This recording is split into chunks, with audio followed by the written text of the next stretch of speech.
So in sports, what's your opinion of the hardest position to play in sports? So, as I think about it, I think of like three positions. I'm thinking a quarterback, football team, obviously. I'm thinking a goalkeeper for soccer, and I'm thinking of a baseball pitcher, right? I think those three positions are some of the hardest. And so I've been back and forth because I was talking to somebody else about this, and they're like, oh, yeah, like soccer goalkeeper, blah, blah. I was like, you know how hard that job is? Like, your job is literally to give up 0 to 1 goal every match. Like, that means balls can't pass you. Right. Like, in our sport, like, balls pass us all the time. Right. And the thing that people don't think about, like, in volleyball, like, balls pass you all the time. Like, that means the ball's going behind you. That if you're a goalkeeper, that means you're allowing goals. Right? And they're kicking them, which means, like, we're, like, in volleyball, we hit them with our hand. I'm like, we can only hit so hard with our hand and arm. Right. We have way more power in our legs, so they're kicking balls at the goalkeeper. So I'm looking, I'm like, is goalkeeper harder or is, like, NFL quarterback harder, right?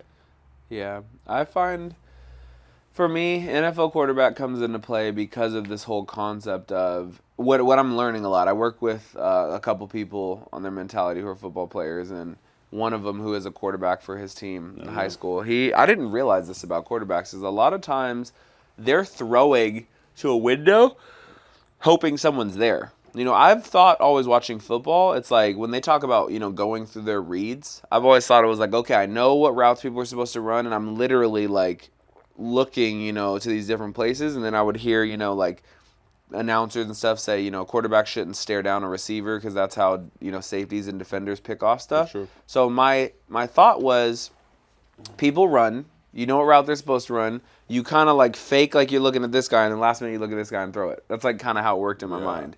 But recently I've learned, like, oh no, it's actually more like you call a play and a person is supposed to, break at a certain time or a certain yardage or whatever. Yeah. And there's just like this trust of, I'm going to put the ball up before you even turn around. Yeah, and then you like gotta you be should there. turn into it. You have to be there. And so when you have Yeah. these miscommunications where somebody breaks the wrong way or somebody stops at the wrong amount of yards or whatever, that's where stuff can break down. You have interceptions, you have missed thrown balls, you have whatever. And so there's even more, mental maneuvering that happens for a quarterback, not just the, okay, this is traditionally a good, smarter player who I know is going to be on his route. This guy, like, he's not all on it, so I'm probably not going to throw there. This guy's probably going to be open because they're not paying much attention to him, but he tends to drop the ball. This guy, even if he's covered, if it's one-on-one, I would go that way. Yeah.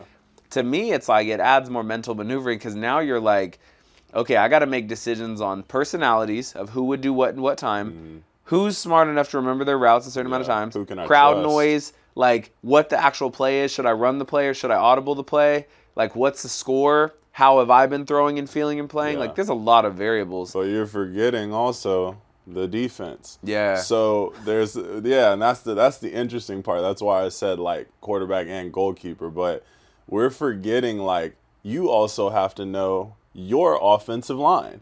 Like, hey, like my left guard is he might. He might let somebody in. Yeah, so you're like talking about that. You're like, you got the running back with you. So if you look at like NFL, you look at like a Tom Brady, more specifically a Peyton Manning, because Peyton Manning I think was way less mobile than Tom Brady. Right.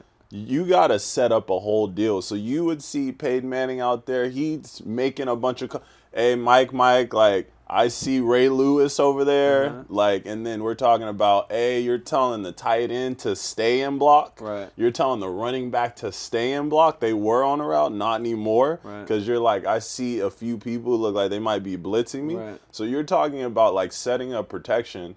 And you got multiple defenders that are coming in. And remember, you got to get the ball out in between a 4 to 7 second window. Right. And you got to make sure that everybody's going to run their routes to a T, which is why I think about like the Peyton Manning and Marvin Harrison. They said Marvin Harrison was one of the best route runners ever, which is why he got a ton of balls, and I think Reggie Wayne too. It's like they were literally on the route. If the route was 17 yards, they were hitting it on 17 yards coming back, which is why the ball was out and in people's hands on the break. Right. So that one's like a huge one where you're like, holy moly, like you got to deal with all that. And then everybody wants to ridicule the quarterback, and I'm like, none of you guys would step in and play quarterback. And even if you did, like, you would realize like instantly how terrible you are at it. Like, you have to do so many things correctly. Yeah. And on you about the interceptions and stuff, I was like, you got to make some quick decisions. 7 seconds. Same page. And I turn the would clock. say, I would definitely say my top 3, if I were to pick 3, because my number 1, it is NFL quarterback. The more I've thought about it, I go, I didn't realize that before this year. I started working with 3 quarterbacks, and they tell me, oh, no. It's like, you're sometimes throwing the ball into a window, and you're trusting like the person's gonna go there. The wide receivers in there, it's not like, oh, I saw you make the break, boom. It's you're supposed to make the break. I'm throwing it up. Because there's too much time in between for the defender to make a move if you're waiting for them to come out of the break. Right. Which I had to learn as a wide receiver. Yeah. So that quarterback, but I would say a gymnast, like. I was watching the Simone Biles thing yesterday, and I thought this even before this, but earlier you were talking about the whole concept of the way people have to train and like come back from injuries and stuff, and not just Simone Biles, but gymnasts in general. Any sport where you get all this training time, I train every day, hours and hours and hours, but I get like 10 seconds or less to show my stuff, like, and I get one shot, like there's in gymnastics and motocross and stuff like this, you get a couple heats or a couple runs. But truly, to get high score, you don't get to like biff, and then come hit it like the dunk contest. It's like you better hit it or your score is going down. And so the ability to be able to perform, I don't care if you've practiced it, 1,000 times. The ability to be able to perform, all the variables coming together. I'm running, I'm sprinting, I'm flipping, I'm balancing in real time, and I'm sticking it. To me, it's like so impressive. Those balance beams like are 4 inches. And the things that they do on top of those, insane. The way that they throw themselves 15 feet in the air and like come out, sticking it clean, I go, it's insane to me. Like when I watch it, I go, how impressive that is. And talk about injuries, like when you're flipping and flying through the air like that, you land like you have a situation where you're walking sometimes and your hip will go out of line and you're like, whoo, so to be 10 feet, 15 feet off the ground and like coming down. I don't care if there's like soft floors, whatever. Like your body's talking to you, I guarantee. And there's no gymnast out there who wouldn't tell you like there's some serious injuries who go on with that. And it's such a danger factor, So I would say gymnast is up there and hardest to do. And then last one, which I don't think people pay much attention to, but it's tennis. I would say like golf and tennis are really tricky because golf you have to be so precise, but in golf, I believe there actually are a lot of people who aren't that precise, and like, what happens to them? They just lose the tournament. No one talks about them. It's not like you get kicked off the PGA Tour because you suck so bad. Like, it's to me, but tennis, the stamina it takes to be able to go back and forth, and the chess match that has to be played in the game. And in tennis, there's a lot of injuries. Like, it's a lot of direction change. There's a lot of shifting and a lot of sliding, but hips, knees, ankles. Tennis takes so much accuracy, and it's similar to volleyball in that volleyball. Obviously, we play it, and it's tricky, but there's a lot of times you said, like, it's rare that you actually do dig a ball. Most of the time, people score on their hit, or whatever the case. That's why people hit, 300, 400. It's like most of the time when they're hitting, it's going to score, or they're airing themselves. It's not the defender making the play, it's stopping the play. So we look at volleyball, but with tennis, people manipulate the depth of the ball, the speed of the ball, the spin on the ball, the height of the ball. And to have like your arm coming through and changing spin and having to locate specific spots, make decisions on when should I just rally, when should I go for kills, what's the score, how can I come back from 30 love, I'm up right now, 40 love, like how do I hold on to it, my first serve versus my second serve, what kind of heat should I bring, it's hot, it's like I'm out here in the heat sweltering, it's one-on-one. I'm in Abu Dhabi. Yeah, I'm by myself. There's no team, There's no coach team. either. You can't get coached from exactly. what I heard. There's no team, so it's like it's you. You're on this island, just like I gotta figure this out. So I think tennis, because I get really impressed by the Djokovic's, the Nadals, the Serena Williams, the Coco Gauffs. They impress me. So those would be my 3 in order. I'd say quarterback, gymnast, tennis. I'm just gonna go with quarterback, goalkeeper, and pitcher. Yes. For sure. The only reason I didn't say pitcher is, and I respect the heck out of baseball, but something about baseball that is tricky for me is this whole concept of how much time you get on the in-between. Yeah. Like, pitchers have a really hard job. You have to decision make of every single pitch, can change the game. Yeah. You could throw one bad pitch at the wrong time, and it's like, frick, I just gave Yeah. him 4 points. Yeah. I have one mistake. And that's a thing. But to me, there's too much time to think in between. Yeah. I like it when it's, nope, you don't get time to think. Like, you got to make a decision now. Yeah. You got to, like, make it where in baseball I see there is a lot of time to, like, hold on, let me gather myself. Let me think about what they did the last couple times. Let me think about what I want to do here. Yeah. Okay, let me get set up. Let me read it. And same for pitchers. Like, when they get the ball back, it's like, I'm working with my catcher. What has this person done traditionally? What did the video show? Okay, the other team's pitching right now, so I get to sit back and consider, type of situation. So baseball is a sport that I respect because the times you do touch the ball, you have to be so skilled. I think you can't you make have to mistakes. be extreme. Yeah, that's the thing about baseball. You have to be very precise, like you were saying, and in golf and tennis, you have to be precise with your pitch. Yeah. You have to make the right move on the infield to catch the ball. You have to read the depth of the ball as an outfielder. You have to know how far the ball is away from the wall if you're going to try to steal a home run. Like, Right. You got to have that stuff. But I'm like, man, as a pitcher, you imagine, like, throwing a ball and you're about to either get lit up or you can get a strikeout. It's like, you got to be so precise, and it's just you know? Yeah. Like, it's a rough spot to be in. Yeah, I would feel that way about pitcher if they had to do it every game. The fact Yeah. that they get like a rotation and a group of people, Yeah. it's to me, I've started to see it more as a team effort. Like even last night, where you have like your starting pitcher with the Dodgers, Yeah. he does pretty well, but then you have your reliever, and then you have your closer. Yeah. It's like it's become more of a team effort. Where I do feel like 40 years ago, when it's like you had more people pitching full games. They're trying to, It's like, it's they're on trying you. to protect shoulders now. Yeah, load and they management. should. I mean, think Yeah. of how like serious the injuries are with the elbow, the Tommy John surgeries. That's why there's a name for it. because you got to think about it. Like, they're throwing more than quarterbacks. Like, And hard. Yeah, Like as hard as quarterbacks they get can. to dump it off sometimes. Like Yeah. these dudes are like, if you throw the ball below 80 miles per hour in the MLB, like, yeah, that thing's going they're far. like, this is slow. So you see, Get you see lit the up. pitch clocks, guys like 97, 98, 96, 99, 103. Like, You're just like, whoo, yeah, the shoulder. weighted up, yeah. Yeah, Like, and shoulder. bullpen throws and practice throws. It's a Yeah. lot. I mean, if you take it back to youth days, because now the pitchers, I mean, they probably start when they're like 5 years old now. They said the young pitchers are getting Tommy John surgery now Yeah. before they even make it. That's wild. Like, So you what? got to be in a situation where, I mean, if you're a wise parent to me, you don't let your kid play pitcher, and like you look to see in other sports if they have a good arm, and like maybe ninth grade, you start them in it. You say, look, my person might not have a lot of command on the ball. If they've got pace, they'll work into the command, but I'm not gonna have them throwing like, 5,000 pitches a year until they're in high school type situation. There's no way I would allow that.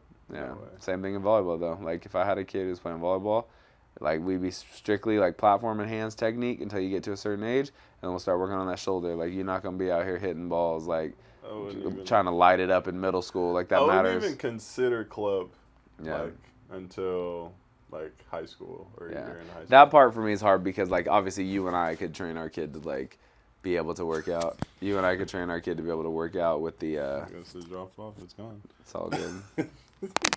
Yeah, you and I could train our kid to be able to work out in the situation where they're still getting better and stuff, but like think Yeah. of the parent who has no volleyball knowledge. It's like I got to put him in something. But that's where you talk to the coach. You go, look, my kid is not to hit volleyballs. Like No. they are not. Well, we They no. could take some swings, but I'd be like, we're not really getting into this until you're like 13. Yeah. Like, we gotta kind of save the body. I'm not, especially with like the way that some of the kids are in club. They're just kind of like, eh. And Yeah. I'm like, your parents are literally coming out of like 10, 20K a year to like fund this for you, and Yeah. you're like, about Yeah, it. not I'm serious. like, yeah, I'm like, you would have to be like pressing me every day about it in order to really get into it. And on top of that, like, I'm not trying to toast you physically and mentally where you're like, I never want to do this again when you turn 17 years old, which is what happens. They say kids get burnt out. They play club and school sports since they're like 10 or 11, and they're just burnt out by the time they're 17, 18. And like, I was lucky I wasn't that player. I don't know if you did that for too long. No, for me, there's levels to it. It's what always gets tricky about the burnout concept is I say this to parents a lot when I'm consulting. I say, if somebody's gonna burn out, it's good. It's better that they burn out sooner because then they can go figure out what they want to do. Like Yeah. when parents talk to me about burnout, oh, I don't want my kid to burn out or whatever the case, I tell them, and this is my honest opinion, I say you've got two options. You can either play the long game, you can slow play it and know you're going to lose some opportunities now. You're going to lose some ones team, you're going to lose some starting, you're going to lose some national team nods, and you got to hope long term it works out for you, like you're able to outlast others. Yeah. But the reality is, like any other thing, you have to stick with the times in the market. There was a time in sports where it was popular to play 2 days a week. Hey, I play on a club team, or I play on a school team. We practice 2 days a week for an hour and a half, and then we have a club tournament once a month, and that's how it goes. Yeah. Now, it's pretty surprising if there's a top-level kid who's not playing 6 or 7 days a week. Like, it's very surprising. And so sticking with the times is, hey, if I want to be able to get in to fit in, I got to play this much. And there's little parameters, like I said, you could put around it. To me, if you're a parent and I go to my club coach and I say, hey, my kid's going to play for this team, okay? But I'm going to tell you, what is in their allowance and what's not. Yeah. If you practice, say, 3 days a week for your club, I'm going to have them outside of practice doing a training with me, once a week, where we check in on blah, blah. I might have them train with a trainer or whatever 1 day a week, and then we might have a tournament or not have a tournament. In these 3 practices you guys have, there's going to be 1 day a week. They are not to take a single swing. Like, they do not take a swing. Any drill you're doing, they can set the ball over. They can fake hit and then set it over. They are not to take a swing. If I find out they're taking a swing, they'll be off the team. Yeah. And then in my trainings, I decide. Is it a day where they're working on their arm and their swing or working on stuff, or like there's no swings or whatever? And then the same concept with jump and no jump days. Yeah. Like, if you're going to play 7 days, cool. But you're going to jump, 4 of those days, and it's going to be no jump 3 of those days. Like, and we're going to calculate it all out, whatever. And again, if it starts to become too much of a science experiment and it's like, well, I want to do this, I want to do that, like we can shut the whole thing down. It's cool. Like, but if the person and the kid has passion towards it, hey, I want, like you said, they're punching down the door. I want to do it, da, da, da, da, and I'll follow the program. Yeah. We can go. I want to do it, but I want to do it my way. I go, then you got to find the way to afford it. Yeah. Like, you want to do it your way? Then you got to go get a job, In-N-Out Burger, whatever, take care of it. and you take care of it. If you want anything from me, I'm part of the plan. I'm part of the plan. Yeah, I'm part of the plan. And that's a decision. You can get upset, you can be happy, you can understand it. That's your choice. Yeah. And then, like, third, to answer the question directly, when it comes to burnout, I tell people, like, if you burn out, let's say you start playing at 10. Yeah, we're going hard, we're going for it, blah, blah, blah. And at 16, you're like, I'm burnt. I go, cool, we can be done with that. Let's move on to the next thing and see what you want to do. And, like, if you find the love again later. But the thing I would tell people is, like, why to avoid hesitating because of burnout, like, oh, I don't want to do too much because of burnout, or like, what about burnout? It's like, one, you almost guarantee will fall behind if you go too slow of a program or too, like, delayed of a program. And if you're just if burnout's going to occur, it's going to happen eventually for that sport, because that means you don't truly love it. That's not to say there's not things in life that you love that occasionally you're not like, I could take a day off of this, or I could, like, not do this. But if you love something, the concept is you don't really burn out from it. If you're talking about, like, a relationship you want forever, hopefully you don't burn out the relationship. If you're talking about sports, like, say you want to go to the NBA, if you're burning out, you're probably not going to last the NBA career. So we might as well get on to something else and what you want to do sooner. So that's kind of the way I explain it to parents is, don't hesitate because of burnout. Like, play until you burn out. If you're going to burn out, good. You know that that's not the thing for you. Move on to the next thing, and then you won't be late to that party. Like, for me, I burned out of drumming. I was real into it. I was, I want to get a drum set. I want the Vic first. I'm on the drum line. I'm doing this, and that, and the third. And there just came a time I was like, this isn't as fun, because, like, when I was in the learning process and I felt like it was new and exciting, I was like, this is great. But then it got to a point where I was like, the what I'm losing having to be at these rehearsals and practices isn't worth it to me. So 10th grade, after that, I was done. And I haven't thought back since, like, I wish I still drummed. I haven't. But once I found volleyball, I went full speed ahead, even more than I did basketball. In basketball, I could play like 3-4 days a week, go to multi-gym, train. But in basketball, I wasn't like, I want to go to 3 trainings a day, and I want to work on dribbling, then I want to work on shooting, then I want to work on this and that. I was like, I want to work on my skills to be able to start, but that's kind of as far as it goes for me. Where volleyball, I was like, I want to be on the national team. I want to win championships. I'll wake up at 4 a.m. to play it, to coach it, to train it. Yeah. So for me, it's just, life is all about the pursuit of finding the thing or the things that you truly love. And if you try something and you find that you don't like it as much, or you find that you don't like it anymore, no problem. Like, people just tend to feel like bad or they feel like they're disappointing somebody when they don't like something anymore. And I go, the sooner you don't like something, the better, because then we can just move on to what you do like. But if you continue to like something, great, we'll keep pursuing it. But there's lessons in everything. Like, I don't look at it as, well, you played club volleyball for 6 years and then you quit, so you wasted all this money. I go, there better have been a bunch of lessons in there. How to work yourself out, how to be a part of a team, how to show up and be responsible, how to be more athletic, how to get to the top of the food chain. Like, you better use those same lessons in whatever craft it is you do want. So there's no waste for me. No doubt. No doubt.